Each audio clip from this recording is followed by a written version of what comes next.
Prosecutors may proceed to give his answer. Thereafter, the counsel for respondent may do so as well.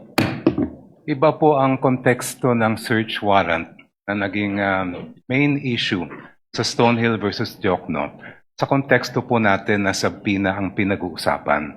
Ang search warrant po, ang governing law po dyan ay nasa Bill of Rights natin, Article 3, Section 3. At kaya siya nandun dahil very invasive po ang search warrant. Pag ang isang judge ay nag-issue ng search warrant, pwedeng pasukin yung opisina o yung bahay ng person involved, pwedeng halongkatin yung lahat ng mga gamit niya dun sa kanyang opisina o sa kanyang bahay.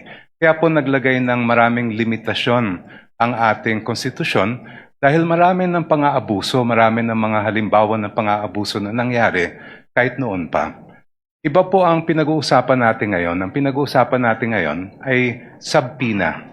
Hindi po ito license to enter an office or to search any place. Ito po ay mismong humihiling lang ng mga dokumentong nakasulat sa loob ng subpoena.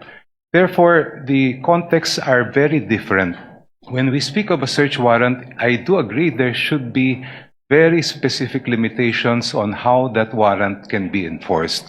Pagdating naman po sa subpoena, meron din po yan, but that is not governed by the Constitution.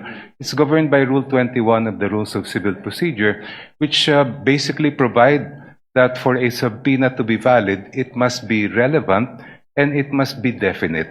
Ibig po sa relevance ay may kinalaman na may kaugnayan yan sa mga kailangan patunayan ng mga facts. At pagdating naman sa definiteness ay klaro kung anong mga iba't ibang dokumento ang hinihingi. In our case, we respectfully submit, Your Honors, that we have met both the standards of relevance and materiality. The BIR records, the bank records, and the records of the Anti-Money Laundering Council are relevant to the facts in issue pertaining to the charges of unexplained wealth. Hindi po natin malalaman kung talagang merong unexplained wealth ang Vice President kung hindi natin mabubuksan yung kanyang mga bank records, kung hindi rin natin makikita at mailalatag ang anti-money laundering at PIR records po nila. And insofar as definiteness is concerned, we have specified the particular documents that we are requesting, and we have included as well an explanation of why those are important. Kaya sa aming pananaw po ay we have satisfied the requirements for a subpoena do sestecum. Thank you.